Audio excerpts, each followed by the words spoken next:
За өнөөдрийн хичээлээр the passive present continuous tense болон the passive past continuous tense-ийн тухай үзнэ. Өмнөх хичээлдэр бид нар simple passive 3 цагийн тухай үзсэн байгаа. Өөрөөр хэлбэл the passive present simple tense, the passive past simple tense, the passive future simple tense гэсэн 3 цагийг үзээд дууссан байгаа. За тэгэхээр өнөөдрийн хичээлээр бүгдээ үргэлжлэж байгаа цагуудын тухай үзэж сонирхно. За, англи хэлний passive present continuous tense гэдэг маань юу гэсэн үг вэ? Одоо үргэлжилж байгаа цагийн идэвхгүй гэсэн үг. The passive present continuous tense.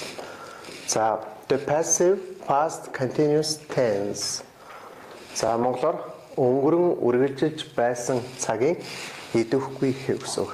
За, өмнөх passive simple-ийн 3 цагийг үзэж байхдаа өгсөн та бүхэнд зааж үзсэн идэвхгүй цагууд маань идэвхтэй хэвдрээ суурилдаг. Суурилна гэдэг маань идэвхгүй цагуудын орчуулга, үйл явдал, хэрэглэгдэх төгсүүд нь идэвхтэй цагийнхаа орчуулга, үйл явдал, хэрэглэгдэх төгсүүдтэй адилхан байна.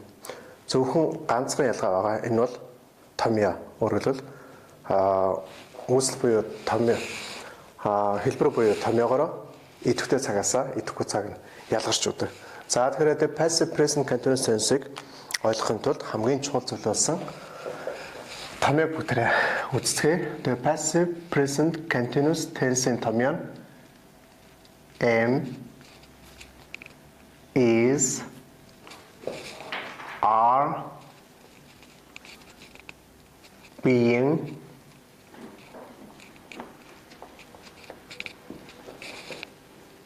P2 гэсэн ийм томьёо байна. P2. За, am, is, are, being, P2 гэсэн томьёо маань монгол хэлнээ present continuous tense-ийн томьёотой адилхан орчуулагдана. Өөрөөр хэлбэл J байна гэж орчуулагдана. J байна. J байна. За тэгвэл the passive present continuous tense-ийг үүсгэдэг хэлбэр буюу томьёог бүгдээр үзлээ. Энэ маань юу гэсэн үг вэ? To-г одоо цагийн хувилбар болох am, is, are-аас being гэсэн үг хэрэглэгдэнэ. Being гэсэн үг ороод араас нь P2 орно. P2 гэдгийг бид нар одоо мэддэг болсон байгаа.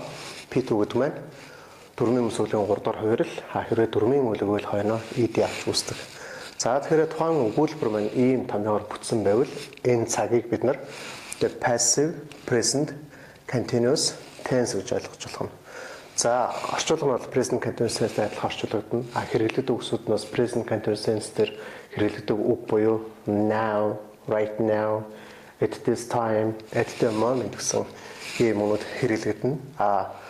Ямар үйл явдлыг илэрхийлдэг вэ гэхээр мөн л present continuous tense-тэй адилхан яг одоо болж байгаа үйл явдал буюу өгүүлэгч гэдгийн ярьж байх хоромд үргэлжилж байгаа үйл явдлыг the passive present continuous tense илэрхийлнэ. Өөрөөр хэлбэл present continuous tense, the passive present continuous tense гэсэн хоёр цаг маань 3 зүйлээр адилхан. Нэгдүгээрт нь илэрхийлж байгаа үйл явдлаар адилхан, хоёрдугаарт нь орчуулж байгаа орчуулгаар адилхан, гуравдугаарт нь хэрэглэгддэг үгсээр адилхан. Ганцхан зүйлээрээ ялгаатай. Энэ маань юу гэхээр present continuous tense-ийн томьёо нь am, is, are plus verb ing. Энэ бол одоо үргэлж байгаа цаг буюу идэвхтэй цагийн томьёо. За тэгвэл the passive present continuous tense-ийг үүсгэгч томьёо нь am, is, are, being plus P2 гэсэн энэ томьёогоор энэ цаг маань үүсэж байгаамаа гэдэг анхаараарай. За онцлог нь юу вэ гэхээр бас сүүлийн хичээлүүдээр идэвхтэй цаг, идэвхгүй цагуудын онцлогуудыг нэлээд сайн ярьж тайлбарч явж байгаа. Present continuous tense бол өөрөлд идэвхтэй цаг бол үйл явдлыг чухалчилдаг. The passive present continuous tense гэхээр нөгөө одоо үргэлж байгаа цагийн чинь идэвхгүй цаг болж байгаа. Тэгэхээр идэвхгүй хэв юуг илэрхийлдэг юм бэ? Юуг чухалчилдаг юм бэ гэхээр үйл явдлыг чухалчилдаг. За тэгэхээр одоо үйл явдлыг чухалчилсан эхний өгүүлбэрээ бүгдээрээ хамтарч хий. Яг одоо өгүүлжтэйг ярьж байгаа юм чид юу болж байгаа юм бэ гэдэг бүгдээрээ орчуулж үзье. Яг одоо юу болж байгаа юм гэхээр the passive present continuous tense-ийг зааж байна. За тэгвэл the passive present continuous tense-ийг зааж байна гэсэн үйлрийг бүгдээ хамтарч хийцгээе. За the passive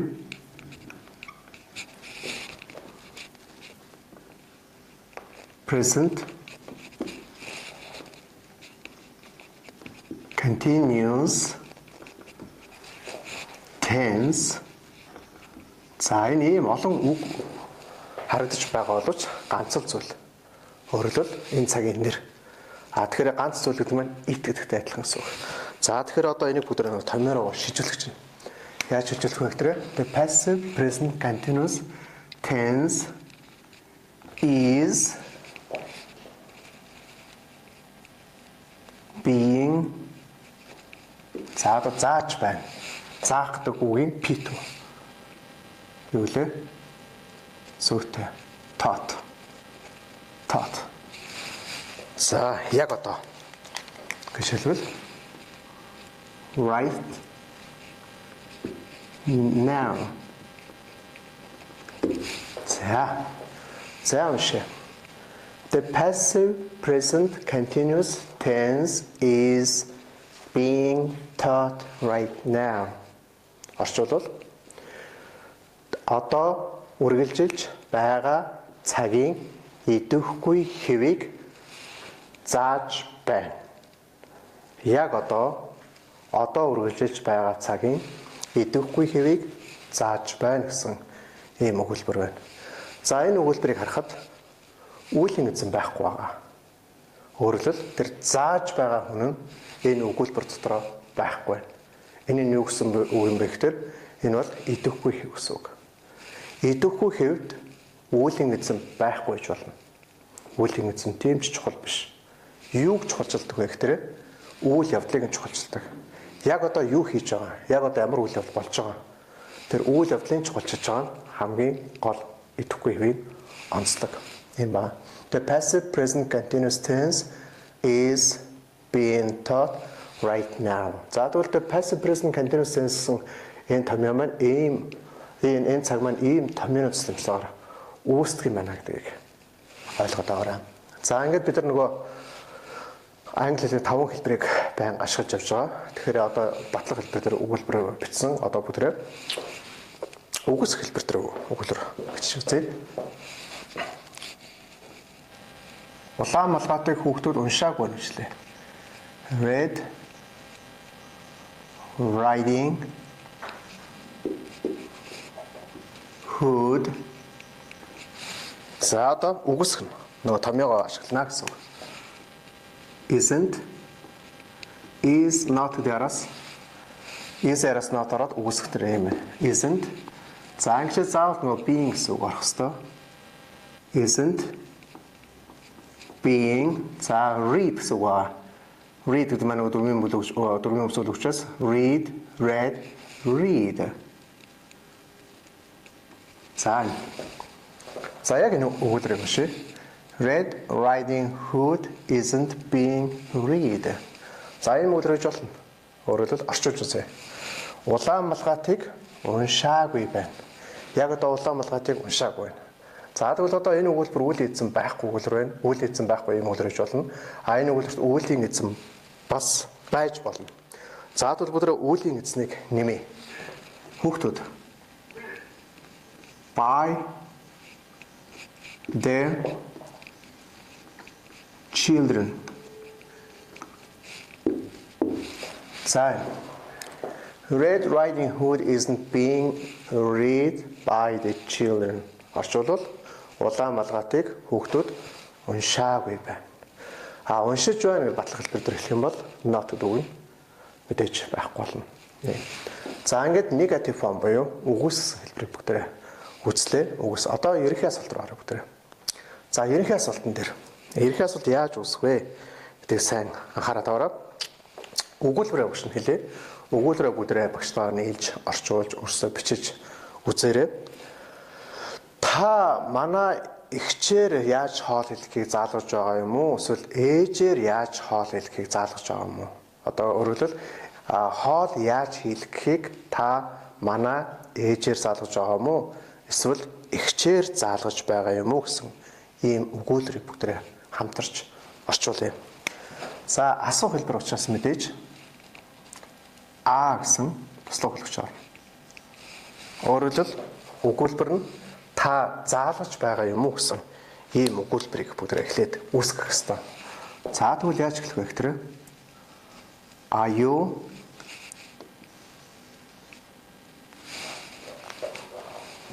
За томьёог багш нь улаан өнгийн болоор бичиж явж байгаа.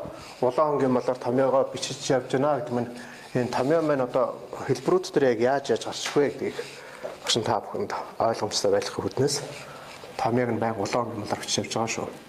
Are you being taught? За ингээд эхний өгүүлбэр гараад ирж байгаа. Are you being taught гэдэг маань орчуулвал та заалгаж байгаа юм уу? Энэ та буюу юу энэ үйл хийсэн заах гэдэг үгүүдийг хийгээгүй. Заах гэдэг үгүүдийг хэн нэгээр хийлгэж байгаа. Өөрөөр хэлбэл ээжээр эсвэл эгчээр. За ингээд өгүүлбэрээ бүгдрээ гүйцээе. Are you being taught та хоол яаж хийхийг гэж байна? How to cook. За ингээд нөгөө үйлрээр бас арай илүү дэлгэрэнгүй боллоо. Are you being taught how to cook? Та хоол яаж хийхийг та яаж хоол хийхийг заалгаж байгаа юм уу гэж. Одоо та манай ээжээр заалгаж байгаа юм уу, эгчээр заалгаж байгаа юм гэдэг одоо үйл ингэсэн нэмэх гэж байна. За тэгвэл юу хийх вэ? Үүлийн эзэн идэхгүй байх юм бол урдаа дандаа buy гэсэн утгаар өгнө. Buy my mother. За ингэж ерөнхий асуулт гараад ирж байгаа. Та ээжээр хоол яаж хийхийг заалгаж байгаа юм уу гэж. Тэгэхээр одоо бүгдээ ялгах асуулт хийж байгаа учраас by my mother ялгаж байгаа зүйл маань ээж, эгч хоёр. Тэгэхээр дунд нь or гэсэн холбоосыг авч байгаа. За одоо now. Present continuous tense now гэсэн үг хэрэглэгддэг бол the passive present continuous tense гэсэн now гэсэн үг хэрэглэгдэнэ. Now. Яагаад тэгж байгаа бэ гэхээр present continuous tense, the passive present continuous tense-ийн хэрэглэгддэг үгсүүд нь орчуулга нь үйл явдал нь адилхан байдаг учраас энэ the passive present continuous tense дээр now гэсэн үг хэрэглэгдэж байна гэдгийг мэдээд аваарай. За ингээд өгүүлбэрээ дахиад нэг удаа уншаад бүгдээ орчуулж үзье. Are you being taught how to cook by my mother or sister now? Орчуулбал та одоо яаж хоол хийхийг манай эгчээр заалгаж байгаа юм уу эсвэл ээжээр заалгаж байгаа юм уу гэсэн ийм асуулт гарч ирж байна. За ингээд ерөнхий асуулт маань ингээд түрүүн бүгдээ цухас ингээд гараад өнгөрсөн. Ингээд ялгах асуултаа хийлээ. Одоо тусгай асуулт руу оръё. Тусгай асуултаар нэг өгүүлбэр авах гэж байна. Энэ өгүүлбэр бол тэд нарыг яагаад тийшээ нүүлгэж байгаа юм бэ гэсэн ийм өгүүлбэр байна. Яагаад тэднийг тийшээ нүүлгэж байгаа юм бэ? За ингээд хамтарч хийцгээе. Асуух тусгай асуулт учраас асуух үгээр эхэлнэ. Why? Яагаад? Why are тэд нар гэсэн үлийн эзэн байна. Үлийн эзэн биш одоо энэ тохиолдолд object орчиж байгаа. Энэ орчиж. Тэднийг хэнийг юуг тийм ээ? Why are they being moved? Move гэдэг маань дөрмийн үйлэг. Дөрмийн үйлэг маань хойноо нөгөө ed гэсэн төгсгөлийг заалгаж бичнэ. ed. За. Тийшээ гэсэн үг харуулъя. За уншаад орчуулъя бүгдээ. Why are they being moved there? Орчуулвал тэднийг яагаад тийшээ нүүлгэж байгаа юм бэ? Нүүх гэдэг үйлийг тэд нар хийгээгүй. Тэднийг өөр хэн нэг нь нүүлгээд байгаа. Өөрөөр хэлбэл тэд нар нүүх гэдэг үйлийг хэн нэгэн хүнээр хийлгээд байгаа. Тэд нар өөрсдөө нүүгээгүй энэ мөчөд, тийм ээ. Тэгэхээр орчуулбал тэд нарыг яагаад тийш нүүлгэж байгаа юм бэ гэсэн ийм үгээр гарч ирж байна. За ингээд the passive present continuous tense-ийн тухай 5 хэлбэр дээр бүгдээ ярилцаж өгүүлбэрт хэрхэн хэрэглэх вэ? Ямар онцлогтой байдаг гэдгийг бүгдээ үзлээ. Одоо the passive present continuous tense-с гадна the passive past continuous tense-ийг өнөөдөр хичээл дээр бас заахаар багш нь төлөвлөсөн байж байгаа. Passive present continuous tense-ээр эсрэгцээл гараа авчна. За тэгэхээр the passive past continuous tense гэдэг маань орчуулбал өнгөрөн, төгсөн, үргэлжилж байсан цагийн идэвхгүй хэв гэсэн ийм ингэж орчуулагдана. Өөрөөр хэлбэл англи нэр нь монгол хэлний ингэж буух нэ. За the passive present continuous tense-ийн томьёо am is a plus being plus p2 гэсэн шүү дээ. Тэгвэл одоо энийг харж байгаа бүдрээ the passive past continuous tense-ийн томьёог нь гаргаж ирж байна. The passive past continuous tense-ийн томьёо нь мэдээж ойлгомжтой. To-г одоо цаг нь am is a гэж байсан бол мэдээж одоо past учраас to-г өнгөрсөн цаг болох was were орж ирнэ. Was were. Эндээс одоо гараад ирж байгаа. Present нь am is a гэсэн чинь past нь болохоор was were. За ингээд was were-гийн араас continuous гэсэн утгаараа being гэсэн үг хэрэглэгддэг. Being. За тэрний араас P2 буюу past participle to. Нөхцөлөлийн 2 дугаар хэлбэр өөрлөгийн 3 дахь хөвөрлөгч ярьдаг. За бид нар бол дөрвийн мөсөлийн 3 дугаар багны өгнүүдээ гэдэг сэжлээд яваад байгаа. За was were being P2 гэсэн ийм томьёогоор бүтсэн өгүүлбэр англи хэлээр юу гэж хэлэх вэ гэдгийг орчуулгын бүгдээрээ үзье.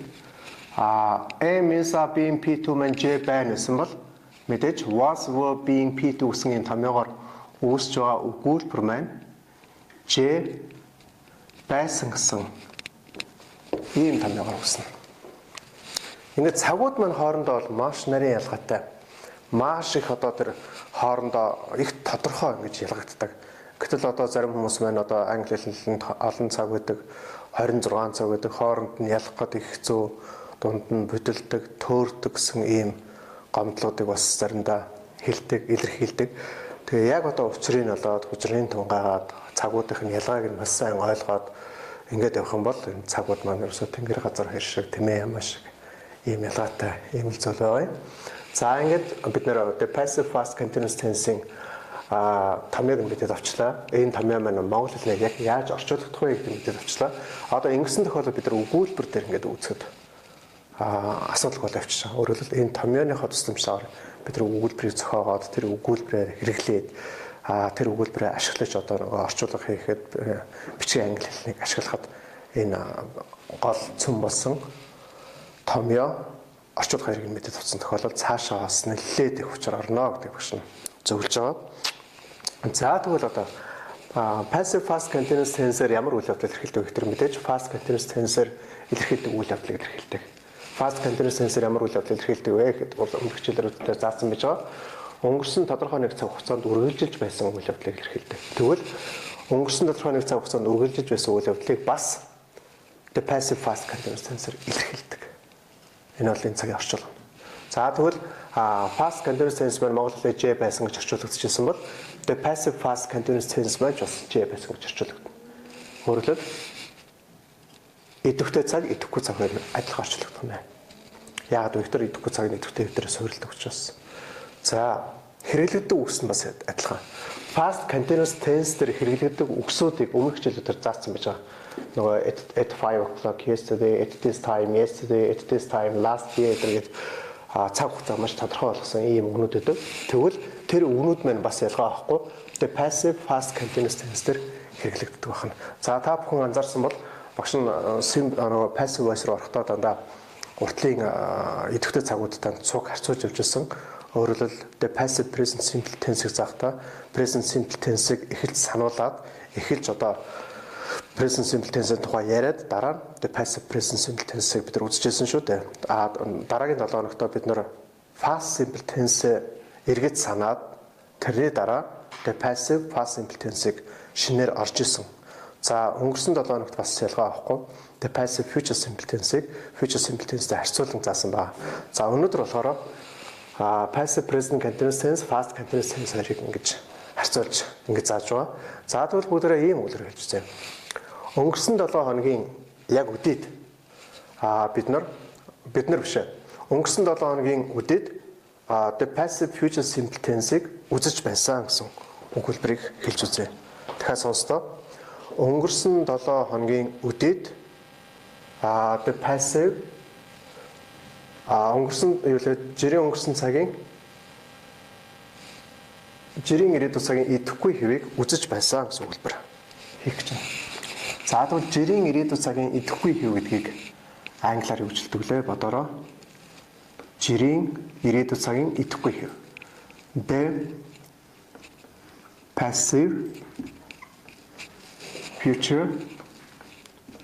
passive future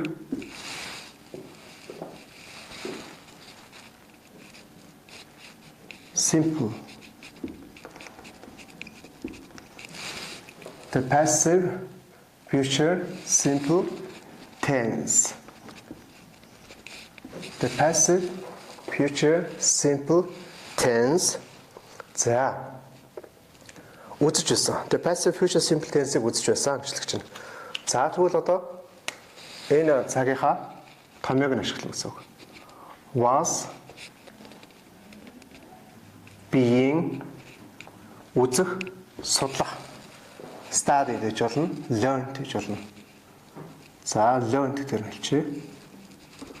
За, өнгөрсөн 7 хоногийн үдээд гэдэг үгийг оруулж байгаа. At this time last week. За энэ өгүүлбэр байна яг ямар юг үйл явдлыг илэрхийлж байгаа юм бэ гэхээр өнгөрсөн тодорхой нэг цаг хугацаанд үйл явдал болж үргэлжлэж байсан үйл явдлыг илэрхийлж байгаа. За тэгэхээр at this time last week гэдэг нь одоо яг цаг хугацаагаар илэрхийлвэл өнгөрсөн 7 хоногийн баасан гаригийн яг одоо үдээд буюу 13 цаг 5 минутанд бид нар the passive future simple tense-ийг үзэж байсан байна. Үзэж байсан байна. За тэгвэл энэ дөр бол үүлийн эзэн байхгүй байна. Зөвхөн үйл явдлыг нь чухалчилсан ийм өгүүлбэр the passive past continuous tense-ээр бичигдсэн байна. Ингээд бид нар the passive past continuous tense-ийн батлах хэлбэр дээр байгаа хэлбэрийг үзлээ. Одоо үгүйсгэж үзье. Ноднин үдээд зам засаж байгаагүй гэжлээ. Нодлон үдээд зам засаж байгаагүй. За тэгвэл зам. За ямар нэгэн тодорхой замны тухай ярьж байгаа учраас the road одоо засаж байгаагүй. The passive past continuous tense учраас was гэдэг яраас not орно. Үгүйсгэж байгаа хэлбэр шүү дээ. Wasn't. За нөгөө being гэсэн үг нь заашгүй орж ирэх ёстой. Wasn't being засах гэвэл repair гэж хэлдэг. Repair. За тэгээд энэ дөрмийн үйл учраас хойно down. За энэ үйлдвэрийг бүдрээ уншаад орчуулъя. The road wasn't being repaired. Орчуулбал зам засаж байгаагүй. Зам засаж байгаагүй. За нэг гүцээ. Ноднин үдээд гэдэг fast continuous tense-ээр хэрэглэгддэг буюу the passive fast continuous tense-ийн хэрэглэдэг үгийг нэмжижээ. At this time last year. За орчуулъя. Last day гэдэг нь ноднин гэсэн үг. Өөрөөр хэлбэл өнгөрсөн жил ноднин үдээд зам засаж байгаагүй гэсэн the passive past continuous tense-ийн үгүйсгэх хэлбэр дээр томьёог нь ашиглаад өгүүлбэр хийж үзлээ. За одоо ерөнхий асуултаар бүгдээ асуусан өгүүлбэрийг хийж үзье. Түүнийг очиход машиныг нь хулгайлж байсан юм уу гэсэн ийм өгүүлбэрийг бүгдээ орчилж үзье. Түүнийг очиход машиныг нь хулгайлж байсан юм уу? Was his car being асууж байгаа учраас ийм бүтцтэй орчиж байна. Being хулгайлах бол stolen болно. За энэ бол өгүүлбэр юм уу? Уншъя. Was his car being stolen? Орчуулбал түүний машиныг хулгайлж байсан юм уу гэж. Тэр хулгайлж байгаа үйл хэзээ байхгүй байна. Өөрөөр хэлбэл машин хулгайлагдчих байсан байна. За одоо нөгөө авсарсан нийлбэл өгүүлбэр учраас гишүүн өгүүлбэрийг оруулж ирж байна. When he got there. За түүнийг тэнд очиход машиныг нь хулгайлж байсан юм уу гэсэн ийм ерөнхий асуултан дээр өгүүлбэр гарч ирлээ. Түүнийг очиход машиныг нь засч байсан юм уу гэдэг ч юм уу янз бүрээр ингээд хувиргаж өөрчилж болно. За ингээд бүгдээ тусгай асуултыг the passive past continuous tense-ээр хэрэгжилж үзье. Ямар компьютер ашиглаж байсан бэ? Зүгээр л ийм өгүүлбэр бүгдээ орчуулж үзье. Ямар компьютер ашиглаж байсан бэ? Ямар компьютер ашиглаж байсан бэ гэж хэлбэл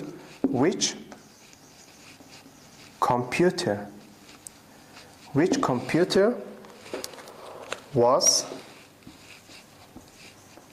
being used?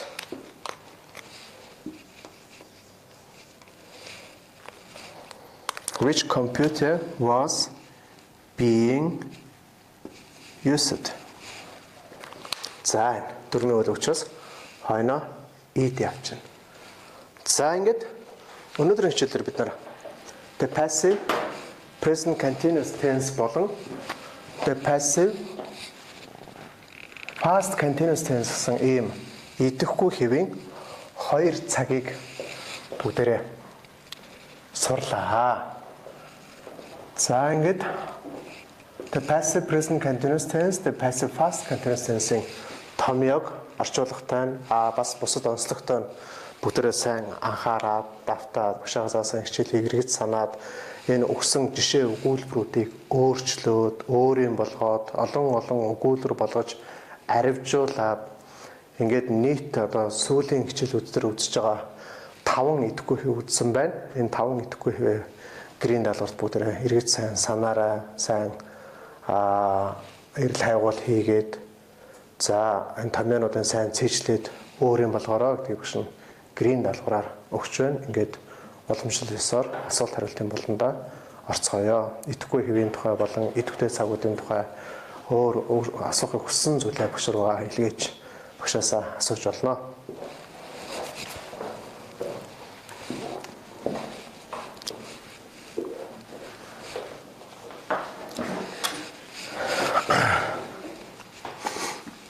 Сайн байна уу? Танай сургуулийн төвд 10 настай хүүхэд суулгаж болох уу? Холбоо барих дугаар хаягийг нь мэдэхгүй байна гэж байна. За төвийн тухай асуулт ирсэн байна. 10 настай хүүхэд бол яг тэр 6, 7, 8 сард манайх цуслангийн зуны нэг хүүхдүүд зориулсан тусгай тийм сургалт явуулдаг. Хүүхдийн анги гээд тэрэн дээр бол 12 хүчээс 2 хүчийн хооронд 7-9 настай 10-аас 12 насны хүүхдүүд зориулсан ийм сургалтыг явуулдаг байгаа. Танай хүүхд одоо хувийн сургуульд явдаг. Одоо магадгүй 1-р ангиас 10 жилүүд 1-р ангиас англи хэлийг үзсэн бол манад ирээд төвшин тогтоогоод насанд хүрсэн хүмүүстэй хамт суух юм боломж байгаа цагийн ангиудад. Тэгээд танд зөвлөхөд юугаа хүүхдээ ирээд төвшингийн тогтоолгоод яг одоо явагдаж байгаа ангиудад сууж болох уу болохгүй юу гэдгийг ярилцж байгаад хэрвээ боломжтой бол хамруулах юм боломж манад байгаа гэдгийг хэлье. Манад төв бол Их тавны бүрийн зүүн талд паркийн баруун талд байдаг 9911 2414 гэсэн ийм утсаартай холбогдож юу яаж болно. бид нар бас мэдээлэл авах юм боломжтой. За тэгэд өнөөдрийн үтсэн хичээлээр